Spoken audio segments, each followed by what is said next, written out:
So a Sunday afternoon here in McAllen, Texas. This is now my third visit to the border. Just finished a quick helicopter ride up and down the river. A big shout out and say thanks to the Texas Department of Public Safety, my pilots, the Texas Rangers, the Highway Patrol.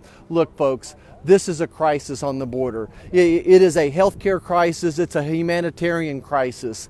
It is absolutely a national security crisis as well. In this little short stretch, about 30 miles up and down the river, we probably saw 150 people in the process of crossing the border illegally. Mostly family units is what we're seeing, and what we're being told is for every family unit, every person that's turning themselves in, there's probably two others that are getting through the system as well. So right now they're having about 2,000 people a day cross this border in this 30-mile stretch alone. 2,000 people a day that they're catching. So there's probably another 4,000 people that are getting through.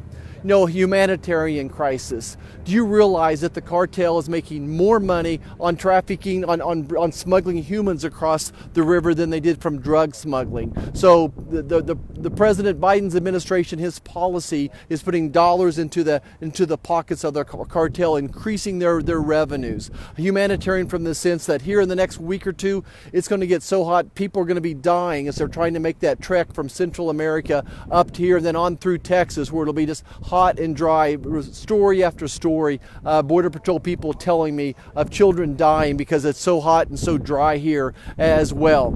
From a healthcare standpoint, they're telling me that every family unit they're seeing, there's at least one communicable disease on average. It might be scabies, it might be tuberculosis, it may be hepatitis, and of course COVID. We're hearing reports as many as one out of 4 people here they're seeing that's going to have COVID. And then when they're bringing them all together into a detention center someplace, into some type of a common sleeping unit, and everybody in that sleeping unit is going to have COVID before it's all said and done as well. So it just doesn't make sense to me that here we're getting so close to herd immunity in our country, and we're allowing thousands of people to cross the border every day, hundreds of them with a new COVID virus, possibly with new mutations as well.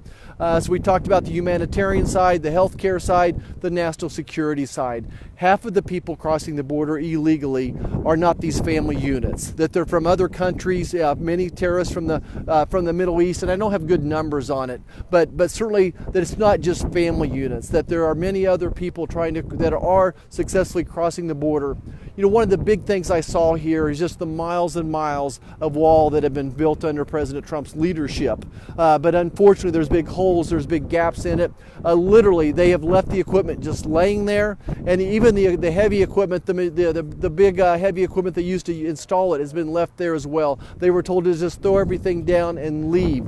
If that border was in place, we could control the situation much better from a national security standpoint, from a healthcare standpoint, and from a humanitarian crisis as well. We could control that influx and people wouldn't be drowning in the river. They would have quicker medical attention, all those types of things. What's happening now is people are crossing the river, and we saw family unit after family unit being taken across in raft by smugglers. And when they get across, they're looking for the Border Patrol, and then they're taking them to a processing center. There's so many people coming through now, we're having to get commercial buses to take them to those detention centers, to the processing centers as well. Look, again, my third trip here, things have got better for a couple years, and suddenly at the end of January, the Mexican government stopped trying to prevent people from getting to the border. I wonder what happened the end of January that suddenly the Mexican government stopped trying to protect the border and stop the people coming on across here. So this is now back to as bad as it was when President Trump took over, going in the wrong direction. I'm afraid that President Biden's administration has bitten off more than they can chew. Truly a crisis here at the border, and we need to be sharing this story. We need to get more resources down here. We need to finish up this border. We want to have a humanitarian, reach out, helping people whatever we can. But this is actually inhumane, that now people are giving this false hope that they could easily cross the border and they'd be taken care of. Could you imagine your hometown if every day there was 10 or 20 or 100 more homeless type of people showing up? The strain on the communities here across the state of Texas, and I'm sure the same things are happening in Arizona and other border states as well. So here live from McAllen, Texas, crisis at the border.